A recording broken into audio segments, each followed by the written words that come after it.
Nick Diaz and Tony Ferguson are set to return at UFC Abu Dhabi, but not in fights against one another.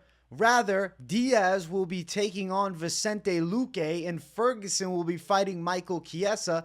Neither matchup is fights that any of us have asked for, and I think the Chiesa versus Ferguson matchup is probably the most out of left field fight I've ever seen.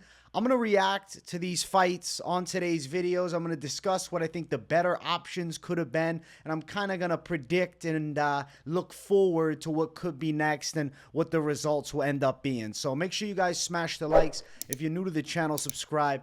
Let's jump right into it. I want to first talk about Nick Diaz because he's an OG superstar. He's taken on Vicente Luque, who is fading in his career right now. Vicente Luque is coming off of a pretty pretty horrible loss. Like there's losses and then there's like absolute fucking L's. The Vicente Luque versus Joaquin Buckley fight was a major L because of how he lost. He just turtled up from the ground and got pounded on from full guard, and one of the more delusional performances I've ever seen. There was no attempts to get back up to his feet. There was people arguing online that he threw the damn fight. I don't actually believe that Vicente Luque threw the fight against Joaquin Buckley. I think he's just washed. And I think people have to recognize Vicente Luque has brain damage from fighting. And you're going to be like, what? What are you talking about? He's had legit brain bleeds. The dude has had real brain damage. There's concussions and then there's brain bleeds. Jermaine Taylor is a boxer who suffered from brain bleeds. And I promise you, the guy was brain damaged from the sport. He ended up going to prison. Like, he didn't have his cognition anymore. Now, I'm not saying Vicente Luque is all the way to the point where he's lost cognition. I mean, he seems fine in interviews, but I don't know what goes on up top, and you can put a facade on for an interview. I don't know what's going on in the personal life. He takes on Nick Diaz. Nick Diaz might be also washed too. I mean, it's a 41-year-old Nick Diaz by the time they get into the damn fight. It's actually a day after his birthday. But Nick Diaz doesn't have brain damage from fighting. People might say slurred speech, whatever. Nick Diaz has always talked like that, and he smokes a ton of weed. Nick Diaz looked horrible against Robbie Lawler. Yes, that's a fact. He quit in that fight. Okay, Buckley made Luque quit. Lawler made Diaz quit. It's kind of like, let's perfectly combine them against one another and matchmake. This is the intent here. It's because a win for Nick Diaz still keeps him in the upper echelon of the UFC welterweight division. It might be crazy to hear this, but I think Nick Diaz with a win could get like a Colby Covington fight. And maybe this is a stretch, but Conor McGregor or even Kamaru Usman. I know some people say, he wouldn't deserve any of that. It's Nick Diaz, though. He's still got a lot of drawing power and a massive fan base, and he is still one of the OG MMA superstars. Vicente Luque is the right fight because they're looking to keep Nick Diaz teetering towards the upper echelon. Maybe there's an attempt for Diaz that he wants to get this Usman fight, which he called for after the Robbie Lawler one. The UFC has the Diaz card. We'll see how the fans respond. I expect a lot of eyes to be on this special 5-round co-main event. Yeah, it's a 5-round co-main event too. So Diaz is still getting that star treatment that him and his brother both would get with the UFC. You know what's crazy? When you look at the stylistic matchup, it's not far-fetched to think Nick Diaz can win a 5-round decision. If it's a motivated Nick Diaz, if it's an in-shape Nick Diaz and not a quitter Nick Diaz. And I know he's 41, but his body doesn't look bad. If you go to the Instagram of Nick Diaz and look at his recent training and his recent fitness level, he is in way better shape now than he was when he fought Robbie Lawler and looked like an absolute trash can. This is a live Nick Diaz in this fight, especially against a brain-damaged Luque. I hate calling him brain damage because I feel like I'm really taking a hard dig at him, but the dude has had a legit brain bleed. Nick Diaz could put punches together and get a TKO of a washed Luque. I think Nick Diaz's boxing is still better than Vicente Luque's. I think his combination striking is there. You guys might think I'm nuts and maybe I'm going out memeing this shit, but I'm picking Nick Diaz to upset Vicente Luque. I really think he can win. I think Luque is far washed. I think that at this point, if Nick Diaz came in super motivated, dialed in, and in shape, he can put on a performance against Vicente Luque and right the wrong of that Robbie Lawler fight. Now, is it an easy fight? No. Vicente Luque has really good Muay Thai.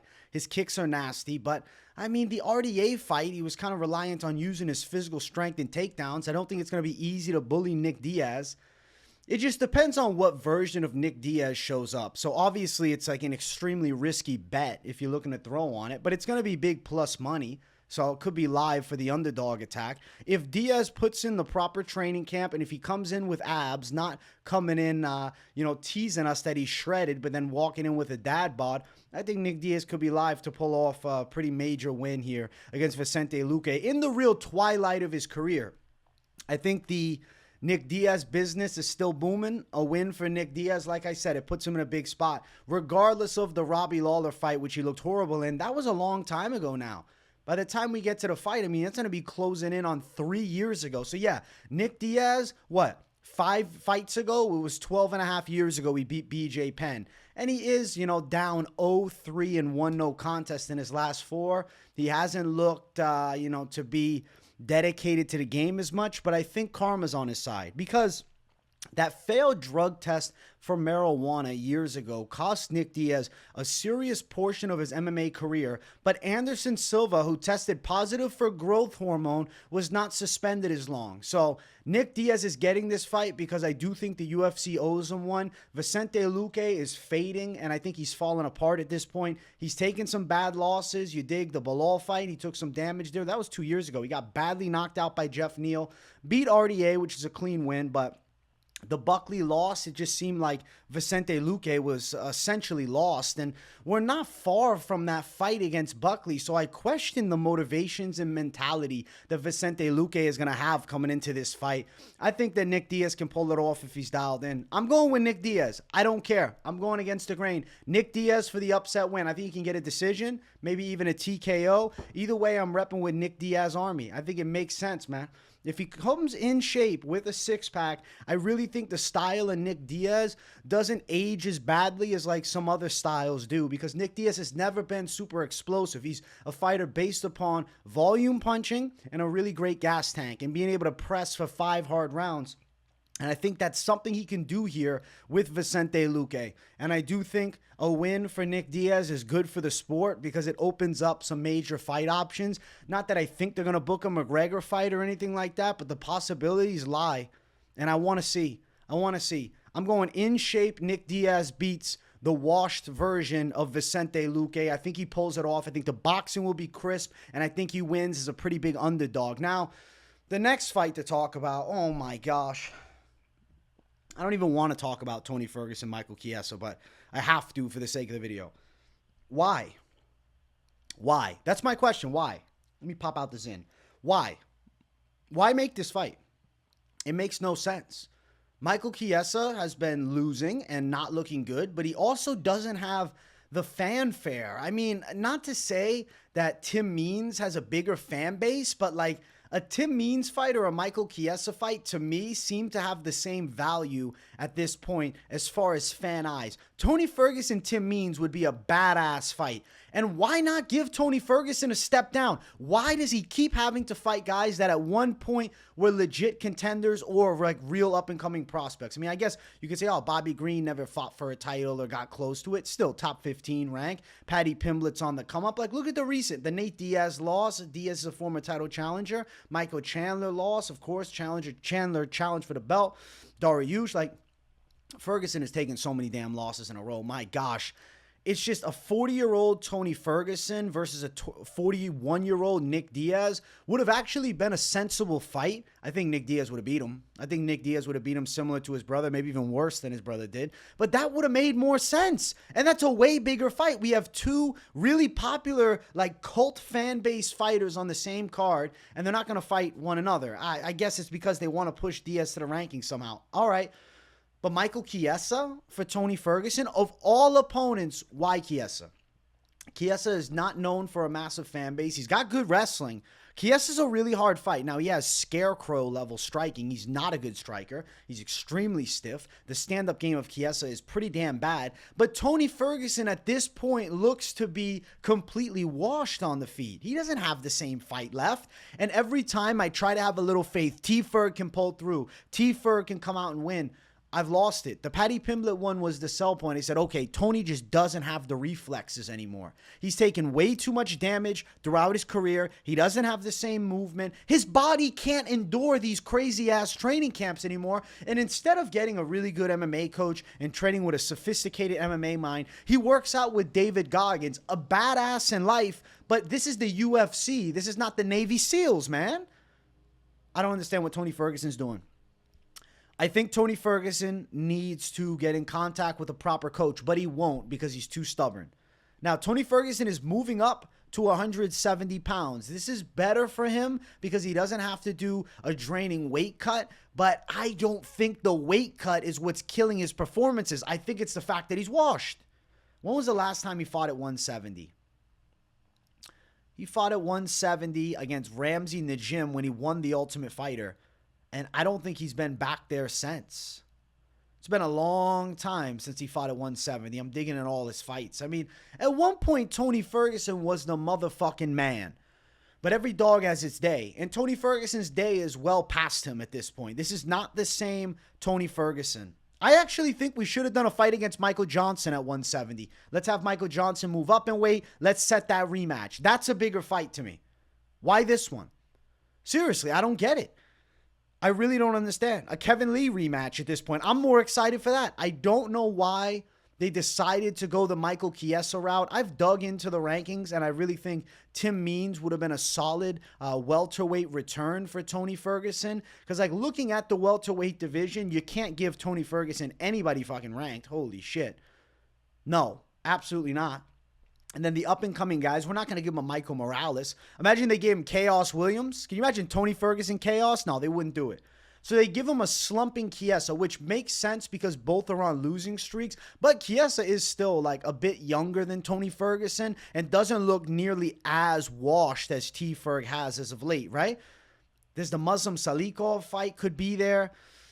I don't know. The name that calls me, and I'll scream it till my face is fucking blue, I think it would have made sense to do him versus Tim Means. How badass of a fight would that be? And it gives Tim Means a chance late in his career to take on a guy that was an absolute legend.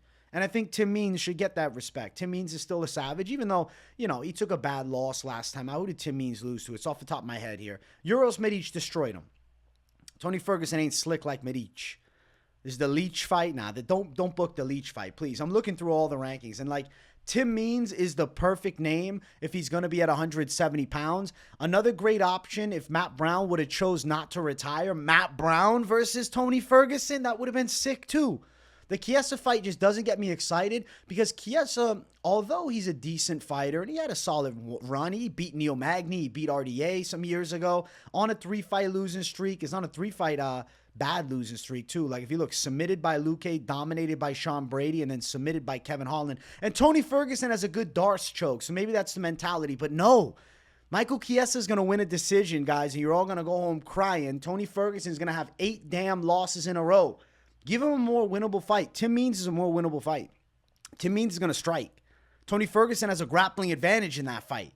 Why give him Chiesa, who at this point is the better wrestler? Yeah, Tony Ferguson's probably the better striker, but Tony Ferguson is by no means a technician with the stand-up.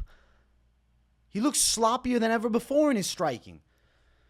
It doesn't make sense, but all right, the Michael Chiesa fight is in, so we're just throwing Tony Ferguson. I think they're trying to throw him a bone, but I think they're throwing him a fat L against a guy that he would have destroyed in his prime, which just absolutely sucks. And you could say, oh, but if they gave him Tim Means, he would have destroyed him in his prime too. Okay, but the stylistic matchup is fun.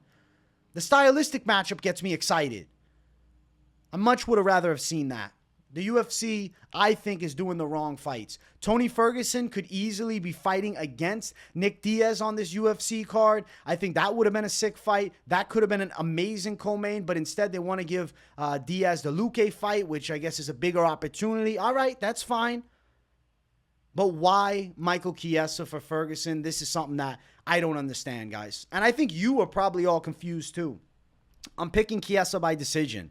That's my early prediction for the fight. I think Michael Chiesa is able to out-pressure, out-wrestle, and outpace a 40-year-old Tony Ferguson who has so many miles on the car. His body is so worn down. He's got nothing left.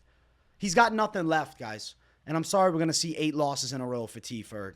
Wrong matchups. I know Dana White announced this yesterday, and I just think that the matchmakers are out of line for this. Because, okay, let's say these two circumstances happen. Let's say Michael Chiesa beats Tony Ferguson and Vicente Luque beats Nick Diaz. Bad for business, to be honest. I mean, the Luque-Diaz one is not as bad. Chiesa beating Ferguson. I know Chiesa works on the UFC desk, so he's a company man and they want to give him a chance, but I just don't think it makes any sense. I would have rather seen Tony fight Jim Miller, really. Even at 170. Have Jim Miller move up. Let's do 170. Jim Miller, Tony Ferguson. Better fight. There's so many better fights, but I'm not the UFC. I'm not the matchmaker. I'm, just the guy that talks about all of it. So it is what it is. Guys, I hope you enjoyed this reaction video. Sorry, I guess it's like 24 hours late, but I still made it happen. So definitely smash the likes. Let me know in the comments if you agree with my predictions and if you agree with me thinking that these are not the best matchups for them. Fighting one another is bigger and better, but even if they're not going to fight one another, the Luque fight Diaz, I'll accept. But the Chiesa-Ferguson fight, I don't get it. I know they were booked years ago supposed to fight each other, but it's not like people have been salivating at them, running it back or running it finally. Nobody's asking. I don't get it. Smash the likes. If you're new, subscribe. I appreciate you guys. Much love, my people. And I'll see you all in the next one. Peace out.